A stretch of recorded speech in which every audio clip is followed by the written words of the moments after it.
Certamente, se você já está inserido nesse universo de renda variável, nesse universo de mercado financeiro, você já deve ter ouvido falar que quando a nossa taxa de juros cai, a bolsa tende a decolar. Nós estamos praticamente aí no start desse movimento, onde nossa bolsa pode vir a multiplicar aí por algumas vezes, né? E se a gente souber fazer, e se a gente tiver consciência disso, a gente pode multiplicar também o nosso patrimônio, o nosso capital, se a gente souber escolher os ativos ideais para esse momento em que nós estamos vivendo hoje, né? De uma grande oportunidade. Então, esse vídeo é para falar sobre isso. Eu sou o Marcos, seja muito bem-vindo a mais um vídeo desse canal, onde aqui a gente se encontra para falar sobre assuntos de crescimento. Crescimento de mentalidade, crescimento financeiro, e no vídeo de hoje você vai aprender muita coisa legal. Então, para isso, como de costume, pegue seu café, diário e caneta na mão e vem comigo.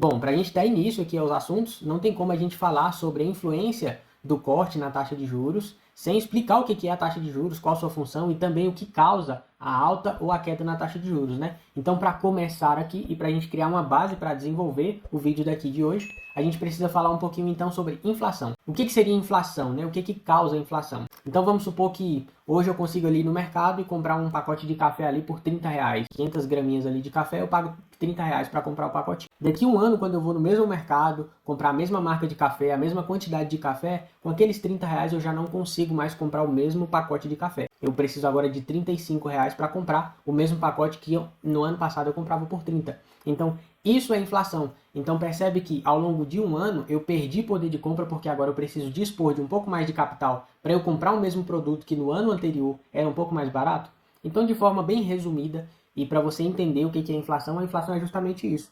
A inflação é a nossa perda do poder de compra frente ao tempo. E a nossa taxa de juros, a taxa de juros ali dos países, elas são feitas com o objetivo de controlar essa perda do poder de compra à medida em que a economia aquece ou desaquece. E como que funciona isso basicamente, né? Então, por exemplo, a inflação ela é gerada pela alta demanda de um determinado serviço, de um determinado produto e um baixo estoque, uma baixa oferta. Então, quando você tem uma alta demanda por um produto, onde desse mesmo produto a gente não tem uma oferta suficiente para suprir aquela demanda, a gente acaba gerando inflação, né? Então, vamos supor aqui que eu tenho uma loja de vender iPhone, eu tenho ali, sei lá, 10 iPhones e o preço do iPhone hoje é R$1.000. Só que tem 12 pessoas querendo comprar o iPhone. O que eu vou fazer com o preço do iPhone, né? Eu preciso subir um pouquinho o preço do iPhone. Para quê?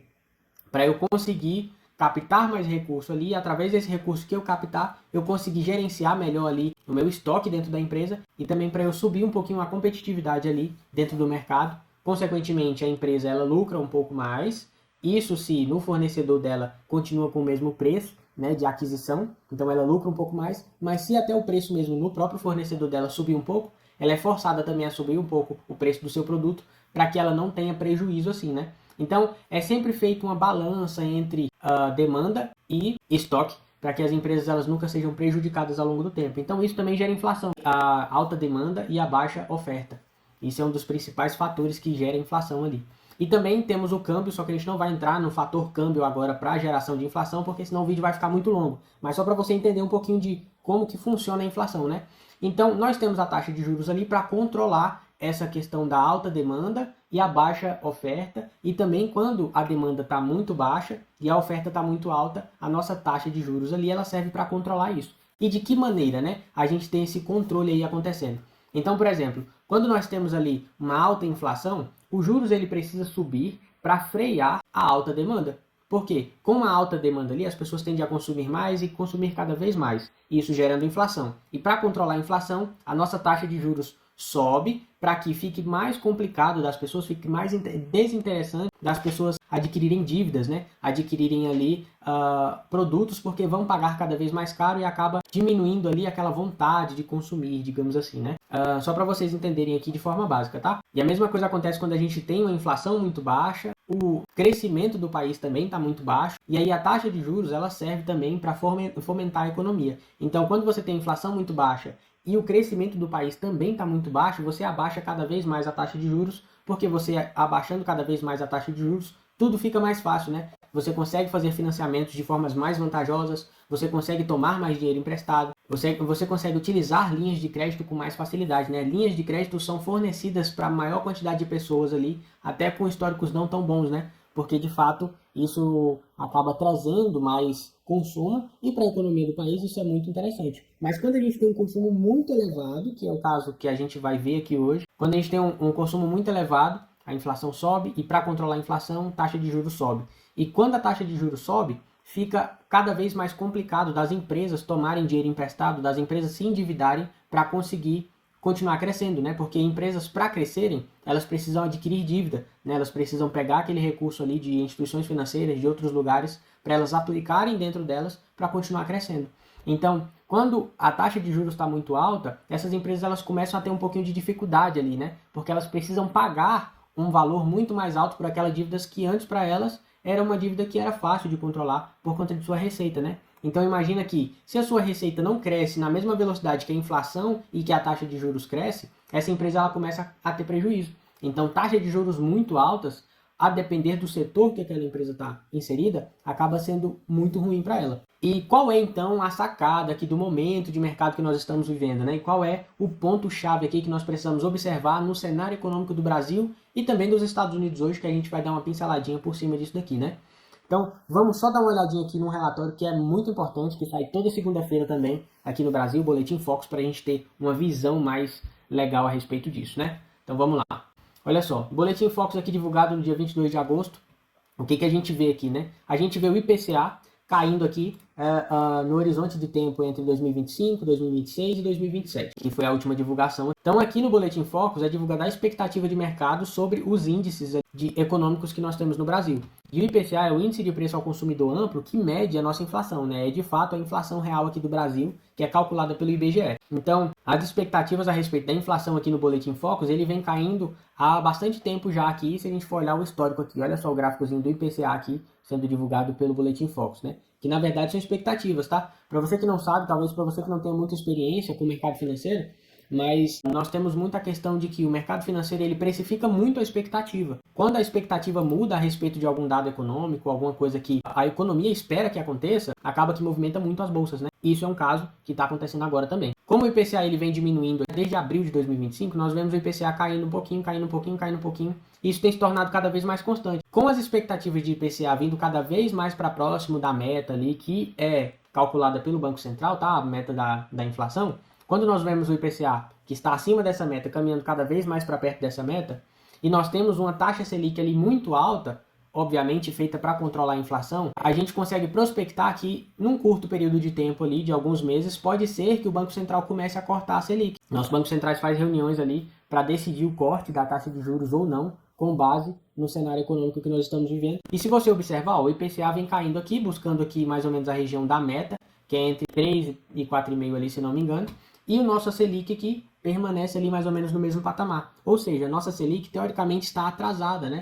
Se a gente for olhar unicamente para o IPCA e para a Selic. Porque um precisa acompanhar o outro. Então, se nós temos o IPCA cada vez mais próximo da meta e a Selic continua num patamar ali da sua massa de 15, a gente acaba prospectando que a Selic ela precisa ser reajustada. E para onde essa Selic vai ser reajustada? Essa Selic vai ser reajustada para baixo. Então, todas as vezes que nós vermos índices que ancoram a inflação cada vez mais para dentro da meta, que é o que o Banco Central considera como ideal, a gente tem cada vez uma perspectiva mais forte de que a Selic vai cair. E quando existe essa expectativa vem se confirmando ao longo do tempo, como foi aqui no IPCA nessas últimas semanas agora, a bolsa ela começa a subir muito. Por quê? Como a Selic está alta e a gente tem expectativa da Selic cair, significa que, caindo a Selic, as empresas conseguirão pegar empréstimos mais baratos, conseguirão financiar crescimento de uma forma mais eficiente e, com isso, a geração de caixa, a geração de receita, a geração de lucro dessas empresas também crescerá de acordo com o passar do tempo. Então, o respiro financeiro por dentro dessas empresas acaba se tornando mais eficiente quando a taxa de juros cai. E sabendo disso, as empresas que são negociadas ali na bolsa, elas começam a precificar essa expectativa de um crescimento na receita, um crescimento no lucro, e elas começam a subir, elas começam a crescer. Por quê? Quando o investidor ele olha para o mercado financeiro, é um vídeo até que eu já fiz aqui no canal, falando a respeito de risco. Quando o investidor ele olha aqui para o mercado financeiro, o que ele quer? Ele quer uma previsibilidade de risco-retorno, que tenha um risco controlado, que ele consegue medir, para um retorno que tenha uma rentabilidade muito boa. Então, quando você vê isso daqui acontecendo, você consegue interpretar que a grande maioria das empresas listadas na bolsa estão sendo negociadas a preço muito abaixo do que aquilo que realmente valem, você acaba querendo comprar essas empresas porque é teoricamente um lucro já certo, entendeu? Porque essas empresas elas precisam corrigir o seu preço, então elas precisam subir o seu preço para um preço justo. E os ativos dentro da Bolsa de Valores, eles precificam o tempo todo ali, eles tentam precificar o tempo todo ali o que é justo para o valor intrínseco da empresa, né? Para o valor que aquela empresa entrega, em todos os termos possíveis, né? Então, por isso a gente analisa os múltiplos das empresas, a gente analisa os resultados dessas empresas para a gente conseguir saber o que seria ideal ali, como um preço teto ali, como um preço-alvo, como um preço justo dessas ações, para a gente saber se essas ações estão sendo negociadas acima do seu preço intrínseco ali, né, do seu valor intrínseco, abaixo do seu valor intrínseco ou dentro do seu valor intrínseco. Então, sempre quando a gente vê cenários como esse, a gente encontra empresas dentro da bolsa que são extremamente sólidas e que estão sendo negociadas abaixo do seu valor patrimonial ali, abaixo do seu valor intrínseco ali, a gente consegue achar excelentes oportunidades. Então, quando a gente tem uma Selic muito alta, porque essas empresas elas têm um pouco mais de dificuldade de se desenvolverem, de criar caixa, de criar receita, de gerar lucro, essas empresas elas começam a depreciar, né? Por quê? Voltando aqui para a expectativa do investidor. Quando o investidor ele vai lá procurar alguma coisa para ele empregar o seu capital, o que ele olha? Ele olha risco e retorno. Então, se ele vê que o risco e retorno na bolsa não está muito legal, que esses ativos que estão sendo negociados ali na bolsa, eles têm uma expectativa um pouco ruim a respeito de do que pode acontecer no horizonte de tempo de 2, de 5, de 10 anos, o que eles fazem? Eles tiram o seu capital da bolsa de valores e procuram ativos mais seguros, né? Talvez aí até mesmo uma renda fixa. E a Selic, ela também serve como uma taxa referencial para os ativos livres de risco ali, né? Que são os ativos ali que nós chamamos de renda fixa. Então, a própria Selic, ela serve como base para remunerar os investimentos em renda fixa. Então, o que é mais interessante? Eu pegar o meu capital ali e alocar o investimento de renda fixa que me paga 15% ao ano, ou eu pegar esse dinheiro e alocar em ativos dentro da Bolsa de Valores em que o retorno para mim é incerto e o risco é muito grande frente ao cenário que está acontecendo no Brasil, né? Obviamente é muito mais interessante eu pegar esse dinheiro e colocar numa renda fixa, que eu tenho ali uma previsibilidade muito boa de retorno ao longo de um ano, né? Então é mais interessante você tirar o seu capital da bolsa ali e colocar em ativos de renda fixa, ativos mais seguros por conta dessa previsibilidade. Então sempre haverá essa rotação de fluxo de um lado para o outro, ativos de risco e ativos mais seguros. E nesse momento aqui, quem está lá nos ativos de risco está olhando para a bolsa agora e está falando, olha que oportunidades maravilhosas que estão surgindo. Todos os ativos de risco se depreciaram, estão sendo negociados a múltiplos muito baixos, né? A um valor muito baixo do que realmente vale, ou seja, essas empresas estão extremamente descontadas. Se eu que tenho um grande capital aqui na renda fixa, resolvo colocar esse capital aqui na renda variável, sabendo que o cenário econômico do Brasil está melhorando um pouco para essas empresas crescerem agora no horizonte de 5, 10 anos, eu vou estar comprando ativos extremamente descontados, com uma probabilidade de crescimento de receita e de lucro muito grande nos próximos anos e, consequentemente, eu comprando esses ativos muito baratos, quando esses ativos crescerem, meu patrimônio também cresce. Então, essa é a perspectiva de quem sempre está antenado ao que está acontecendo na economia, né, na macroeconomia, na microeconomia. E aí vocês perguntam, tá, cara, mas como eu encontro esses ativos? Obviamente você vai ter que fazer um filtro muito legal por trás dessas ações para você encontrar boas oportunidades. Não é fácil de fato, você tem que ir ali destrinchar elas ali para saber se essas ações têm perspectiva de crescimento e se elas têm um valor intrínseco realmente grande para você poder comprar essas empresas com certa tranquilidade. Mas isso tudo eu já ensinei um pouquinho em outros vídeos aqui do canal. Se você não assistiu ainda, tem um vídeo aqui que eu falo sobre como escolher as boas ações para você compor sua carteira. Então você assistindo aquele vídeo lá, você já vai ter uma boa noção de como fazer isso. Mas olha só um negocinho legal aqui que a gente pode fazer, que ajuda a filtrar isso, né? Que ajuda a gente ver alguns ativos ali que têm um potencial de crescimento e que estão sendo negociados abaixo do seu valor intrínseco ali. Olha só, se a gente vem aqui no site do Investidor 10, a gente clica aqui em pesquisa avançada. Dentro de pesquisa avançada aqui, a gente abre os filtros aqui, tira todos os filtros, menos o PVP. O que é o PVP, né? Preço sobre valor patrimonial. O preço sobre valor patrimonial, basicamente, ele diz para você quanto você está gastando para poder investir em uma empresa e quanto dessa empresa você está comprando em patrimônio. Então, digamos que, vamos supor que você queira montar um Banco do Brasil, por exemplo. Aí você tem ali R$1 milhão. Vamos supor que para montar um Banco do Brasil você precisa de R$1 milhão, né? Então, você precisa de R$1 milhão, você vai ali assumindo todo o risco operacional do banco e tal, sem experiência nenhuma. Então, assim, o seu risco é muito grande, você vai gastar R$1 milhão para isso, né? E aqui na bolsa, olha só que legal isso aqui. A gente vem aqui, filtra, preço sobre valor patrimonial, selecionar aqui, ó, de 0 a 1, porque a gente quer ver um PVP abaixo de 1 ali. E aí o que a gente encontra? Olha só, Banco do Brasil está sendo negociado a um PVP de 0,67, né? O que isso aqui quer dizer? Quer dizer que Se eu preciso de R$ 1 milhão para eu montar um Banco do Brasil, eu estou assumindo os R$ 1 bilhão ali, né? Estou empregando os R$ 1 milhão dentro de Banco do Brasil, sem experiência nenhuma, assumindo todo o risco por trás dessa geração ali, né? Dessa criação desse banco. Mas, por outro lado, se eu venho na Bolsa de Valores e eu falo, não, eu não quero montar um Banco do Brasil, mas eu quero ter um negócio, eu quero ser sócio de um negócio que seja equivalente a um Banco do Brasil ou até mesmo o Banco do Brasil, quanto que eu precisaria tirar do meu bolso para poder fazer isso? E aqui você estaria utilizando somente R$ 670 mil ali, né? Se a gente for levar a referência do PVP ali, a gente só estaria gastando R$ 670 mil ali para a gente comprar um banco que vale R$ 1 milhão, digamos assim, entendeu?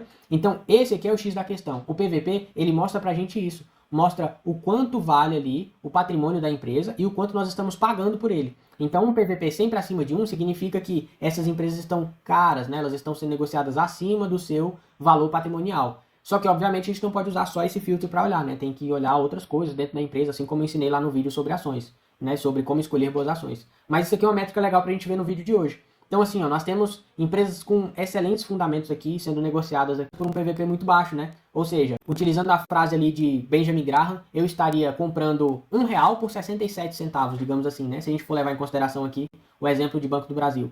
Aí a gente tem aqui, ó, Bradesco, tem Eletrobras, tem Santander, tem JBS, Neo Energia, tudo negociando ali bem abaixo ali de 1, né? Que seria o preço justo do seu valor patrimonial. Então, todas essas empresas aqui nós estaremos comprando ela com um desconto bem legal. Não é recomendação de compra, tá? De forma alguma, isso aqui é uma ilustração para vocês. A gente precisa ver, como eu falei, outras coisas, precisa dar uma olhada em outras métricas para a gente saber se faz sentido ou não a gente comprar essas empresas. E talvez ela esteja assim, porque de fato por trás da empresa tem alguma coisa ruim acontecendo. Então, por isso é importante você sempre olhar ali tudo certinho, bonitinho, tá? Mas fazendo esse filtro aqui dentro do Investidor 10, você já vai saber o que está acontecendo com as empresas e como aproveitar. Aqui é um filtro bem legal para vocês fazerem, beleza? Agora, se tratando aqui do que acontece com os ativos após essa queda na Selic, vamos olhar aqui dentro do Banco Central. Dentro do Banco Central ele mostra aqui pra gente o gráfico histórico, tá, da Selic. E a gente vai pegar isso aqui pra gente saber e ter uma base do que acontece com a nossa bolsa quando a Selic cai, né? Então ali, ó, por volta de 2015, 2016 ali, nós tínhamos a Selic por volta de 14,25. Então a Selic a 14,25, ela começou a cair ali por mais ou menos novembro de 2016. Então o que aconteceu com as ações após esse período? Olha só, aqui está o gráfico do Ibovespa, que é o índice que mostra pra gente a evolução das ações que tem listada na nossa bolsa de valores. E a partir disso aqui a gente consegue ver qual é a performance das ações que nós temos na bolsa. 2014, 13, 2015, bolsa caindo. Já em 2016, as expectativas com relação à inflação começaram a mudar. E a gente já teve ali, já começou a cortar as taxas de juros. Então, a partir de 2016 ali, olha só o que aconteceu com a nossa bolsa. Nossa bolsa subiu aí cerca de, até o momento atual, 232% desde 2016. Então isso daqui é extremamente excelente para a gente. Então imagina só que nós estamos aqui hoje nesse patamar de 140 mil pontos aqui no Ibovespa, né? E daqui, sei lá, 3 anos, 4 anos, quando a Selic tiver sido cortada e as coisas ali econômicas no Brasil estiverem normalizando, né? A gente vê ali a inflação dentro da meta, tudo mais controladinho ali. Imagina o que pode acontecer com a bolsa, né? Imagina o lucro absurdo que nós podemos ter se nós começarmos a comprar ativos de risco agora. Então, por isso, é muito interessante você conhecer ali desse cenário econômico que o Brasil está inserido, né? Vamos dar uma olhada aqui agora no IFNC, né? O IFNC é o índice, tá? Que replica ali as nossas ações financeiras, ações de bancos, ações de corretoras. Então tá tudo aqui dentro do IFNC. O IFNC é mais ali um conglomerado para a gente ter uma visualização mais limpa ali, mais fácil de você acompanhar a evolução das ações financeiras ali dentro da bolsa. 2015 e tal, tava meio lateral aqui para trás, né? Subiu um pouquinho. Olha só, desde 2010 ali mais ou menos, ó, nós tivemos uma alta até que relevante, né? 89% ali até 2015 ali mais ou menos. Finalizou ali o ano de 2015 com 46%. E depois, quando a gente teve ali a inflação ali movendo-se para a meta e a gente viu a taxa de juros começando a ser cortada, olha a alta absurda que houve ali entre 2016 até a data de hoje, né? Até os tempos atuais. 270% ali de crescimento. No meio desse tempo, nós tivemos pandemia aqui em 2020, então talvez tenha até freado um pouquinho mais aqui do que poderia ter acontecido se a nossa economia, se o mundo tivesse continuado ali o seu percurso normal, né, das coisas. Então talvez a pandemia tenha até freado um pouquinho a gente, agora que a gente está se recuperando a respeito disso, né? Até porque a inflação que nós temos hoje e a taxa de juros altas que nós temos hoje foi muito causada por esse período aqui. Questões políticas aqui também atrapalharam muito, né? Questões fiscais aqui no Brasil atrapalharam muito também a nossa desenvoltura, mas nós até que nos recuperamos bem ali após pandemia, né? Nós estamos agora na iminência do corte de juros e nossa bolsa já tem precificado fortemente aí para cima, né? E mesmo que nós comecemos a comprar ações aqui, ativos mesmo que na máxima histórica aqui do IFNC, nós ainda assim estaremos comprando com margens muito boas, né? Lembra ali dos ativos que eu mostrei para vocês que a gente tem ali sendo negociado a múltiplos muito baixos? Então, ainda assim, a gente está comprando ali, por mais que no topo do IFNC, a gente ainda está comprando ativos muito bons e com potencial de crescimento muito bom também. Como se fosse aqui em 2016, olha só, aqui em 2016 era o topo do IFNC também, e se nós tivéssemos esperado um pouco mais para comprar, não teria dado tempo, né? Olha só o quanto subiu aqui, né? Se nós formos olhar ali, levar em consideração o finzinho ali do ano de 2016, né? Do fim do ano de 2016 para frente, não teve nem chance, o mercado só foi embora para cima, né? Mesma coisa vai acontecer aqui com a gente, tá bom? Vamos dar uma olhadinha agora no IMAT. O IMAT é o índice de materiais básicos, né? É o conglomerado dos ativos ali de materiais básicos que nós temos aqui no Brasil. Olha só como foi a performance do IMAT aqui a partir de 2016, né? Quando houve o corte ali da Selic. Olha só, 465%. Faz sentido ou não você começar a comprar ações agora, montar uma carteirinha de ações extremamente eficiente, sabendo o que está fazendo, que é isso, tá, o que eu estou ensinando aqui para vocês, que é saber escolher ativos, saber o momento certo, saber a forma de se comportar frente às oportunidades. E agora, meu amigo, agora é a hora de ser agressivo em ativos que são extremamente bons. Então, beleza, Selic aqui a 14% em 2016, Selic caiu, foi ali para volta de 2% ali até meados de 2020, né? 2020 houve a pandemia, Selic começou a subir desenfreadamente aí para controlar a inflação gerada por esse momento e até hoje nós temos Selic ali a 15%.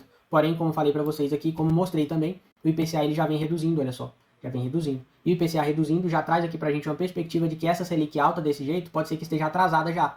Então essa Selic alta desse jeito, atrasada, digamos assim, quando ela começar a cortar, meu amigo, se prepara, porque o foguete não vai dar ré igual do Elon Musk, não. Muito pelo contrário, vai continuar subindo e vai subir forte. E a gente está aproveitando isso aqui na carteira do canal, né? Não é recomendação de compra, você comprar esses ativos também, mas só para você ter uma ideia de que nós estamos sendo o mais agressivo possível ali com a nossa carteira de ações, porque nós queremos de fato pegar todo esse movimento aí que está em iminência, né, que está acontecendo agora aqui no cenário atual do Brasil. E se tratando de Estados Unidos, uma coisa que também fortalece para a gente aqui, esse viés de alta na nossa bolsa, é justamente isso aqui que eu estou mostrando para vocês agora. Ó. Expectativas também, tá? Aqui na CME Group a gente consegue ver as expectativas de juros nos Estados Unidos, e nós temos uma expectativa muito grande agora de, na próxima reunião de setembro, dia 17 de setembro, de nós termos um corte na taxa de juros ali dos Estados Unidos. Vou explicar aqui para vocês de uma forma mais visual o que pode acontecer com o Brasil a partir de todo esse cenário interno que nós temos e também externo com os Estados Unidos, né? É só você pensar um pouquinho sobre o exemplo que eu dei ali de questão de risco-retorno. Quando os investidores eles estão procurando ativos para investir, eles querem risco controlado com alta rentabilidade. O que é mais interessante? Eu entrar em um país em que a gente tem um risco fiscal muito alto, em que a gente tem um descontrole da inflação, uma taxa de juros alta, que talvez até seja interessante para ativos de menor risco, né, como renda fixa, mas dentro de todo esse cenário que nós estávamos vivendo aqui no Brasil, o que é mais interessante? Eu deixar capital empregado aqui no Brasil para ganhar 15% de juros sobre uma moeda que está perdendo valor frente ao dólar, ou faz mais sentido eu pegar esse capital, jogar para os Estados Unidos com taxa de juro alta, investir em ativos nos Estados Unidos que estão me pagando um juro muito legal, alto, porque a taxa de juros dos Estados Unidos atual ela é historicamente alta, se a gente for levar em consideração o histórico, né? Então, o que é mais interessante? Deixar no Brasil, onde eu tomo muito risco, ou levar para os Estados Unidos, onde eu tenho um risco mais controlado, a rentabilidade melhor? Eu levaria para os Estados Unidos. Então, o que acontece? Fluxo de capital que sairia da renda variável, né, que sairia dos ativos de risco aqui do Brasil, ao invés de entrarem simplesmente na renda fixa aqui no Brasil, o que eles fizeram? Né? Jogaram para os Estados Unidos, porque nos Estados Unidos a rentabilidade dos investimentos ali estava muito mais interessante. Você tinha um investimento ali te pagando 4% de rendimento em dólar por ano. Então é excelente, né? Muito melhor do que você pegar esse dinheiro, colocar aqui no Brasil, onde a gente sofre a corrosão por parte da inflação muito aceleradamente, que era o que estava acontecendo. A taxa de juros estava tentando controlar essa inflação, estava tentando até conseguir um pouco. Em contrapartida, nós tínhamos o real perdendo valor frente às moedas globais e principalmente ao dólar. Então, assim, por mais que você investisse aqui no Brasil com uma rentabilidade muito boa, seu dinheiro ainda assim estaria perdendo poder de compra, porque estava de fato desvalorizando entre moedas mais fortes. Agora, num cenário igual ao que nós estamos vivendo aqui, atualmente, onde os Estados Unidos estão com um corte de juro iminente também, igualmente a nós, o que acontece? Os Estados Unidos é uma economia muito densa, muito grande, muito inflada já, né? E você esperar que as ações dos Estados Unidos cresçam, dupliquem, tripliquem ao longo de 10, 15, 20 anos aí,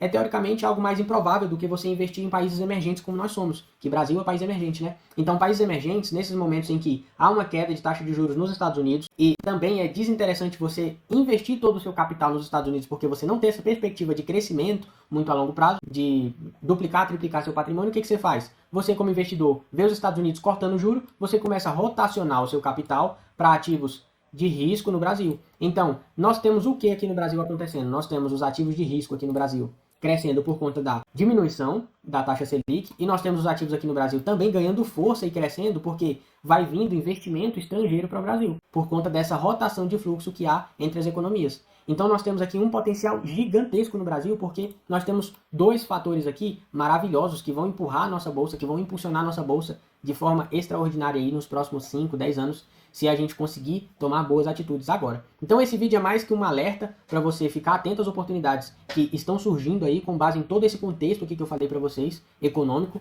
e vocês tendo essa noção aqui, vocês conseguem aproveitar muito mais oportunidades com consciência, né? Com entendimento do que de fato está acontecendo no Brasil e no mundo. Então você que chegou até aqui, você que entendeu o conteúdo, você que viu que faz sentido de fato, você tem entendimento a respeito de cenário macro e microeconômico para você tomar boas atitudes ali nas bolsas, para você se precaver de assumir risco desnecessário e também você saber aproveitar boas oportunidades, para você que viu sentido em tudo isso que eu falei aqui para você, deixa seu like, se inscreve no canal, assiste os vídeos que eu já postei aí atrás, porque tem conteúdo riquíssimo, que se você unir tudo isso que eu estou passando aqui para vocês, vocês já vão conseguir tomar boas atitudes, já vão conseguir selecionar bons ativos aí para vocês colocarem na carteira de ações de vocês.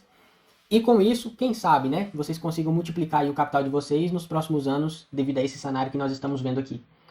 Mais uma vez, é um prazer enorme ter você aqui com a gente. Mais uma vez, é maravilhoso poder compartilhar um pouquinho do que eu aprendi durante esses anos que eu estou aqui na Bolsa com você. Manda para aquele amigo que precisa saber disso daqui, que talvez não tenha consciência a respeito dessas oportunidades que estão surgindo.